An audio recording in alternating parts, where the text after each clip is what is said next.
बहनों, आज हमारे साथ स्टूडियो में उपस्थित है देहरादून की स्त्री रोग विशेषज्ञ डॉक्टर मेघना असवाल और आपसे हम बातचीत करेंगे महिलाओं में कैंसर निवारण और उपचार विषय पर। सबसे पहले डॉक्टर साहब, आपका हमारे स्टूडियोज में स्वागत है। नमस्कार। बहनों को ये बताइए कि कैंसर वास्तव में होता क्या है और ये क्यों होता है। जैसे कि कैंसर शब्द है, सबको कैंसर शब्द सुनते ही डर लगने लग जाता है, लेकिन इससे डरना नहीं, इससे लड़ना है। जैसे कि आप जानते हैं, कैंसर का मतलब होता है किसी भी रक्त कोशिका या सेल्स जिन्हें हम कहते हैं, उनका अनियंत्रित तौर से बढ़ना।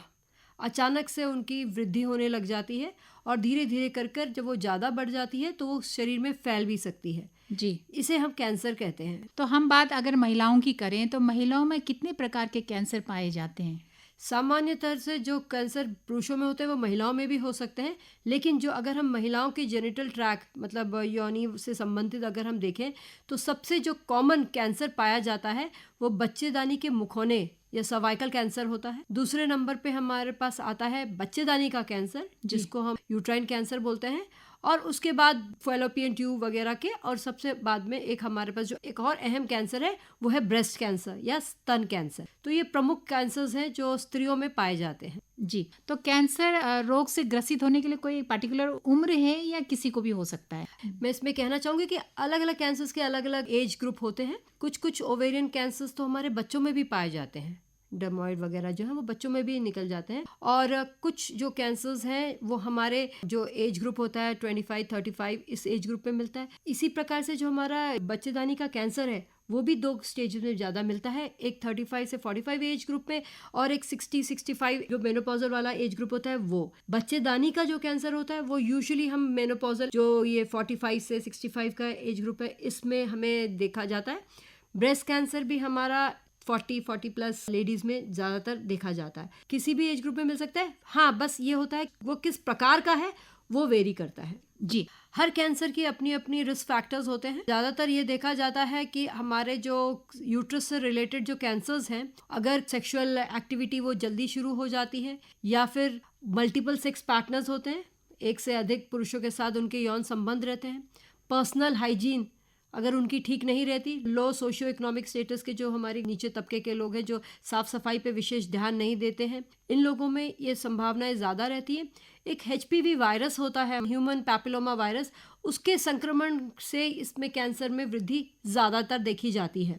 तो ये सब कुछ चीज़ें हैं जिसमें आपका कैंसर की संभावना बढ़ जाती है। यूट्राइन कैंसर में हम देखते हैं कि अगर कोई महिला लंबे समय तक हार्मोन का इस्तेमाल करती है तो उनमें कैंसर की संभावना हो जाती है। ब्रेस्ट कैंसर में देखा जाता है जो औरतें मोटी होती हैं, वजनदार होती हैं और बच्चे नहीं होते या फिर जो दूध नहीं पिलाती हैं, इनमें थोड़े से कैंसर की संभावनाएं बढ़ जाती हैं। जी, तो डॉक्टर मेघना ये बताइए कि एक महिला को कैसे पता चले कि उसके शरीर में कैंसर पनप रहा है। कोई भी सिम्टम कैंसर का सिम्टम हो सकता है, पहली चीज। दूसरी चीज, कुछ भी चीज जो आपकी अभी तक शरीर में नहीं हो रही थी और अब आपको लग रहा है कि कुछ अलग हो रहा है, तो उसको जरूर डॉक्टर को दिखाएं। मैं स्पेसिफिकली अगर बात करूं तो अगर ब्रेस्ट कैंसर का है तो ज्यादातर हम कहते हैं कि महिलाओं को 40 के बाद स्वतः ही अपने हाथ से अपने दोनों ब्रेस्ट को चेक कर लेना चाहिए कि कहीं उन्हें कोई भी गांठ महसूस तो नहीं होती है। तो अगर किसी भी स्त्री को नहाते वक्त आराम से अपने हाथ से ब्रेस्ट मालिश करते हुए फील करना चाहिए। अगर किसी को भी कोई गांठ महसूस होती है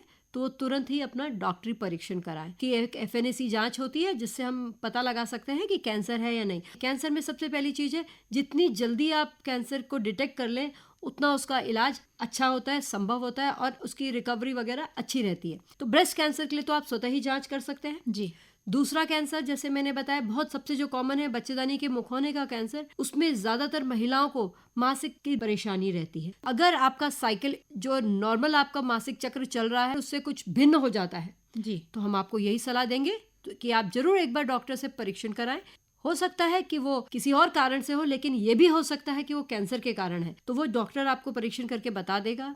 साथ में अगर आपको बहुत लंबे समय तक सफेद पानी की शिकायत रहती है जी, तो वो भी आपको कैंसर का लक्षण हो सकता है। जब असंभोग होता है उसके बाद अगर आपको ब्लीडिंग की शिकायत है तो वो भी कैंसर का लक्षण हो सकता है। माहवारी बंद होने के बाद आपको फिर से महीना शुरू हो जाए, वो भी आपका कैंसर का लक्षण हो सकता है। बदबूदार पानी आना, जिसमें खून के धब्बे होना, वो आपका कैंसर का लक्षण हो सकता है। तो मैंने कहा ना, कुछ भी चीज़ जो नॉर्मली नहीं होती, अगर आपको कुछ भी डिफरेंट लगे, आप तुरंत ही अब डॉक्टर से अपनी सलाह मशवरा करें।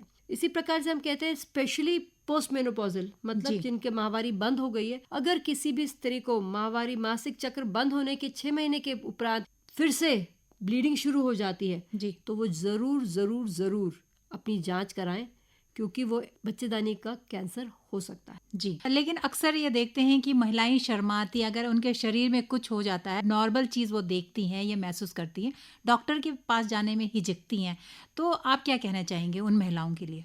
इसीलिए हम कहते हैं prevention is better than cure. हम चाहेंगे कि इस कार्यक्रम से आप लोग जागरूक हों, हिचकना नहीं है जी। अगर आप शुरुआती लक्षण स्वतः ही पहचान ले या आपको डाउट हो तो तुरंत डॉक्टर से अगर आप मिल लेती हैं तो इनिशियल स्टेज में कोई भी कैंसर अगर पकड़ा जाता है पूर्ण इलाज संभव है। जी। लेकिन अगर आप उसको देर से देखती हैं या जब आप बीमारी ज़्यादा बढ़ जाती है तो आप ऑपरेशन हो या सिकाई हो या कीमोथेरेपी हो, उससे भी कई बार पूर्णतः इलाज नहीं होता, क्योंकि कैंसर के साथ सबसे बड़ी परेशानी है वो समय के साथ शरीर में फैलने लगता है, वो एक जगह सीमित नहीं रहता। क्योंकि अगर सीमित है तो हम उसको ऑपरेट करके निकाल सकते हैं, लेकिन अगर वो शरीर में फैल गया तो उसको संभालना मुश्किल हो जाता है। इसलिए सारी महिलाओं से मेरा यही आग्रह रहेगा कि आपको कोई भी ऐसा लक्षण किसी भी तरह महसूस हो जो आप नॉर्मली आपके शरीर में नहीं था, कोई बदलाव आपको ऐसा लगे तो आप तुरंत ही एक बार राय ले लीजिए। अगर बीमारी जल्दी पकड़ में आ जाएगी तो वो पूर्ण तरह इलाज उसका हो सकता है। आपने कहा कि पूर्ण तरह से उसका इलाज हो सकता है, लेकिन कहते हैं कैंसर भी अलग अलग स्टेज के होते हैं। बिल्कुल। तो ये कौन कौन से स्टेज हैं? हर प्रकार का कैंसर का अलग अलग स्टेजिंग की जाती है।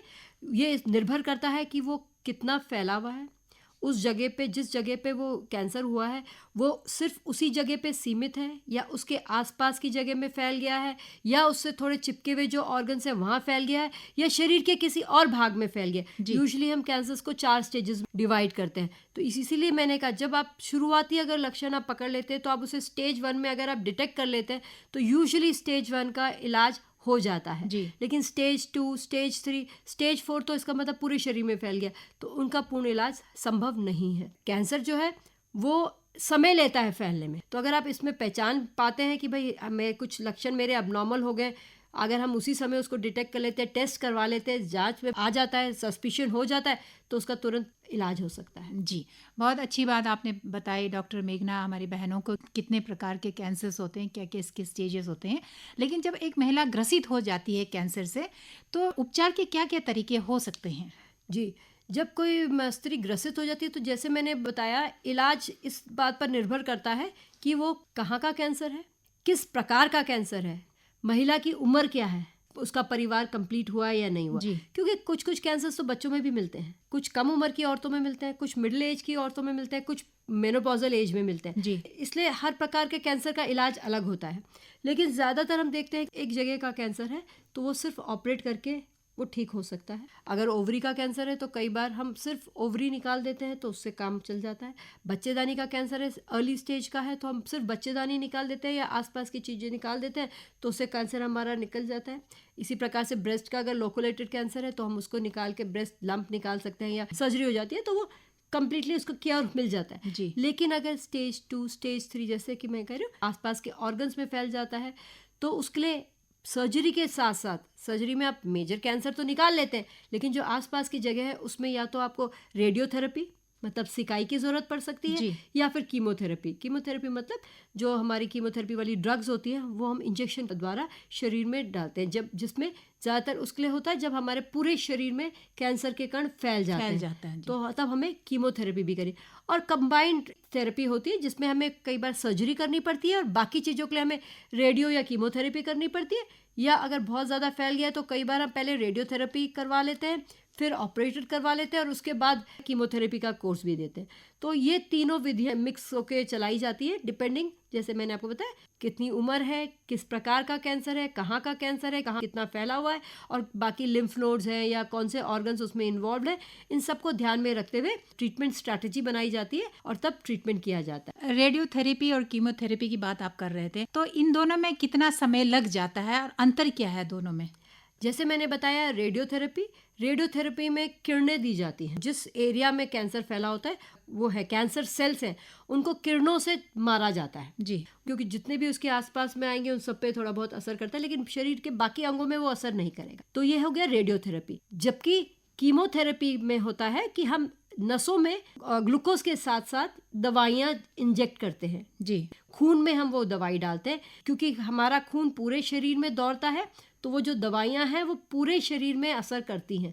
तो अगर ज़्यादातर जब फैलाव हो जाता है, कैंसर के सेल्स पूरे शरीर में जगह जगह पे फैल जाते हैं, तो हम कीमोथेरेपी का इस्तेमाल करते हैं जिससे कि बाकी अंगों में भी जो कैंसर के कण फैल गए हैं उनकी रोकथाम की जाए। तो ये मेजर डिफरेंस है कीमोथेरेपी और रेडियोथेरेपी में। जी।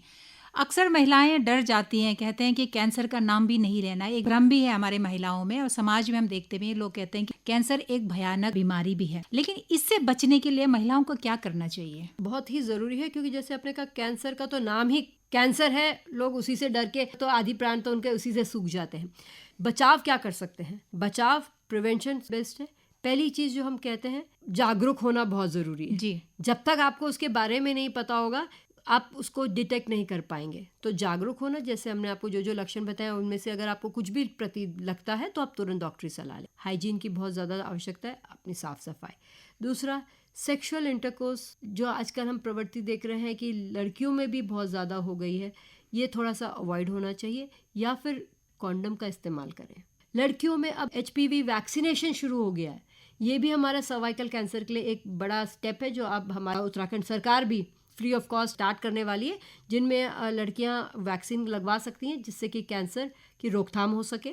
साथ ही साथ आपका देखा जाता है कि जो माएँ ब्रेस्ट फीडिंग नहीं कराती हैं उनमें ब्रेस्ट कैंसर के चांसेस ज़्यादा होते हैं। जब डिलीवरी होती है स्तनपान कराएं तो आपको बच्चे को भी बचाता है, आपको भी आगे चलकर कैंसर से उसका बचाव करवाता है। तो इन सब चीज़ों का अगर आप ध्यान रखते हैं, अपना न्यूट्रिशन ठीक रखते हैं, तो आपको कैंसर की संभावनाएं कम होगी। साथ ही साथ स्मोकिंग, अल्कोहल, ये भी इनिशिएटिंग फैक्टर्स हो सकते हैं। इन चीज़ों का अगर हम ख्याल रखते हैं तो कैंसर की संभावनाएं कम हो जाती है। बहनों, डॉक्टर मेघना असवाल ने बहुत अच्छी जानकारी हम सबको दी है और उम्मीद हम ये करते हैं डॉक्टर साहब की हमारी बहनें अगर कोई भी लक्षण उनके शरीर में पाए जाते हैं या पाया जाता है तो वो तुरंत डॉक्टर से संपर्क करेंगे और अपना इलाज ज़रूर करेंगे। डॉक्टर साहब, आजकल जो खाने का तरीका है वो भी बिल्कुल बदल गया है, क्या उससे भी कैंसर होने की संभावना हो सकती है क्या? बिल्कुल हो सकती है। स्पेशली हमारे जो गैस्ट्रोइंटेस्टिनल GI ट्यूमर्स हैं उसमें तो बहुत ज़्यादा है। स्त्री रोग वाले तो थोड़े कम हैं, लेकिन बाकी चीज़ों के कैंसर्स बहुत ज़्यादा हैं, जिसमें खान पान का जो आजकल मैदे से बनी हुई फास्ट फूड वाली चीज़ें हैं उससे बहुत ज़्यादा नुकसान होता है, स्पेशली आंतों की उसमें। जी, अगर हम स्वस्थ रहेंगे, घर का खाना खाएंगे तो हम सब कैंसर से बच सकते हैं एक हद तक। और जागरूक रहेंगे कि कोई भी लक्षण दिखे तो तुरंत सलाह लें। जी, आप स्टूडियो में आए और आपने हमारी बहनों को इतनी अच्छी जानकारी दी। डॉक्टर मेघना, आपका बहुत बहुत धन्यवाद।